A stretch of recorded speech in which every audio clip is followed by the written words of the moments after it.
Ini kita sampaikan sebuah hadis yang pendek, yaitu tentang etika bagi seorang suami, seorang laki-laki kalau pergi melakukan suatu perjalanan yang jauh dalam masa yang relatif lama, maka ketika pulang kepada keluarganya ada hal yang perlu diperhatikan berkaitan dengan waktu. Kapan sebaiknya datang ke rumahnya, mengetuk pintunya, menjumpai istrinya. Ternyata itu ada etika yang diajarkan Rasulullah sallallahu alaihi wasallam. Hadis ini diriwayatkan dari Jabir bin Abdullah. An Jabirin radhiyallahu anhu anna Rasulullah sallallahu alaihi wasallam qala: "Iza atala ahadukumul ghaiba fala yatruqanna ahlahu laila." Wa fi riwayatin anna Rasulullah sallallahu alaihi wasallam naha ayatruqar rajulu ahlahu laila. Muttafaqun alaih. Terjemahnya kira-kira dari Jabir bin Abdullah, seorang sahabat yang juga terbanyak atau disebut dengan al-muksirina fil hadis, sahabat yang termasuk sahabat yang banyak memberikan hadis, tapi bukan yang paling banyak. Yang terbanyak itu adalah Abu Hurairah, ada Aisyah radhiyallahu anha, kemudian juga ada Jabir bin Abdullah. Jabir mengatakan bahwa Rasulullah sallallahu alaihi wasallam bersabda, "Iza atola," atola artinya memanjangkan, tol panjang, luas. Maka jalan tol itu adalah jalan yang luas, panjang, tapi cepat menyampaikan ke tujuan. Sekali masuk di pintunya, pasti akan keluar dari pintu yang kita maksud, tidak akan pernah tersesat. Namanya tol. Nah, dari kata inilah jalan tol itu diambil. Tol, tola. Kalau orang Arab mengatakan lurus ke depan, ilatul. Nah, itu ilatul, lurus ke depan. Atola mau luruskan, memanjangkan. Apabila seorang kamu memanjangkan al-ghaibah. Ghaibah dari kata ghaib, tidak hadir, tidak berada di suatu tempat. Karena ini konteksnya adalah tidak berada di rumahnya, ghaib di rumahnya, berarti dia keluar rumah melakukan perjalanan dalam jangka waktu yang lama. Rasulullah sallallahu alaihi wasallam tidak menyebutkan berapa lama perjalanan itu. Tapi disebutkan secara umum melakukan safar perjalanan dalam waktu yang lama, yang bisa jadi ketika dia melakukan perjalanan atau berangkat dari rumahnya belum diprediksi berapa lama melakukan perjalanan, sehingga tidak bisa memberitahukan kepada istrinya kapan dia pulang ke rumah, pada hari apa, pada tanggal berapa, pada jam berapa. Karena dulu pada masa Nabi belum ada komunikasi seperti kita, belum ada handphone, sehingga tidak mudah untuk memberitahukan. Jadi perjalanan yang dimaksud melakukan perjalanan pada waktu yang lama dan tidak diketahui atau belum bisa memberitahukan istrinya kapan pulang ke rumah. Nah, maka apa pesan Nabi? Janganlah fala yatruqanna, jangan toroko, secara bahasa artinya mengetuk pintu. Utrukul bab, ketuklah pintu. Itu berarti datang pulang ke rumahnya, itu adabnya mengetuk pintu, ucapkan salam. Tapi yang inti yang ingin disampaikan dalam hadis ini, jangan dia datang ke rumahnya pada waktu malam. Dalam hadis lain disebutkan Rasulullah sallallahu alaihi wasallam kalau pulang ke rumah itu biasanya waktu pagi atau pada waktu sore, bukan pada waktu malam. Kemudian dalam riwayat lain, wa fi riwayatin anna Rasulullah sallallahu alaihi wasallam, bahwa Rasulullah sallallahu alaihi wasallam naha ayatruqar rajulu ahlahu laila. Ini lafaz yang bersama, cuman beda redaksi saja. Maksudnya Rasulullah Shallallahu Alaihi Wasallam melarang seseorang suami datang ke rumahnya pada waktu malam. Nah, pertanyaannya, apa sebab Rasulullah melarang seorang suami atau laki-laki datang pada waktu malam? Dan apa hukumnya? Nah, menurut pandangan para ulama, pertama hukumnya itu bukan sesuatu yang haram, tapi hanya menunjukkan makruh, bukan haram. Nah, kenapa dimakruhkan?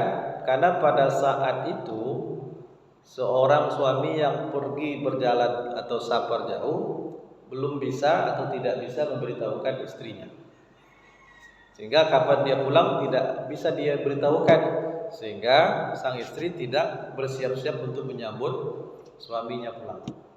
Dan ini sunnah yang sangat dianjurkan. Artinya kalau suaminya sudah diketahui kapan pulang, maka sang istri akan bersiap-siap menyambutnya, membersihkan badannya, bahkan juga membersihkan hal-hal yang disunnahkan dibersihkan oleh Nabi. Jadi yang disunnahkan oleh Nabi untuk dibersihkan, termasuk hal-hal yang mohon maaf seperti bulu, itu disebutkan di dalam hadis riwayat Imam Bukhari. Artinya siap menyambut kedatangan suaminya dan siap untuk memberikan pelayan kepada suaminya. Karena salah satu momen yang dianjurkan bagi suami istri untuk berhubungan suami istri itu adalah ketika pulang dari safar. Dan itu akan membawa kebaikan yang besar bagi suami. Nah, jadi kalau mau pulang, pulanglah jangan pada waktu malam, tapi bukan haram, hanya menunjukkan makruh. Kemudian lagi, kenapa dilarang pada waktu malam? Agar sang istri tidak terkejut dan tidak mendatangkan kecurigaan macam-macam, ataupun juga di pihak suami. Karena dulu pernah terjadi pada masa sahabat, pada masa Rasul, ada seorang laki-laki pulang ke rumah istrinya pada waktu malam. Lalu dia melihat, mohon maaf, istrinya sedang berselingkuh, dan dia lihat dengan mata kepala sendiri, tapi tak mungkin melaporkan kepada Nabi. Apa sebab? Karena hanya dia sendiri. Dalam surat An-Nur disebutkan bahwa orang yang menuduh seorang perempuan atau laki-laki melakukan perbuatan zina harus mendatangkan 4 orang saksi. 4 orang saksi itu 8 mata. Kalau cuma 2 mata tidak bisa. Yang melihat hanya dia sendiri. Dia tak jadi pulang ke rumahnya. Nah, juga untuk menghindarkan hal-hal yang seperti ini. Nah, akhirnya dia tidak mampu menahan rasa sakit hatinya tadi. Dia ceritakan kepada ponakannya. Kemudian ponakannya atau salah satu keluarganya. Kemudian dia ceritakan pula kepada Nabi. Jadi Nabi memanggil laki-laki tadi, memanggil sang istri. Nah, karena laki-laki ini tidak memiliki cukup saksi 4 orang, maka dia tentu dituduh untuk atau dikenakan hukuman ghazab, menuduh tanpa bukti walaupun dia melihat dengan mata kepala. Ghazab dalam Islam itu dihukum dengan 80 cambuk, 80 kali cambuk. Tapi ada solusi lain. Nah, maka inilah yang menyebabkan turunnya ayat li'an dalam surat An-Nur. Solusinya, dia boleh bersumpah sebanyak 5 kali. Ini disebut dengan sumpah li'an.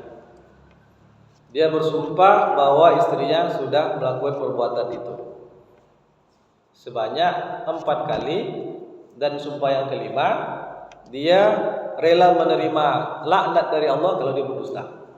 Kalau itu sudah dilakukan oleh sang suami, maka istri sah sudah melakukan itu.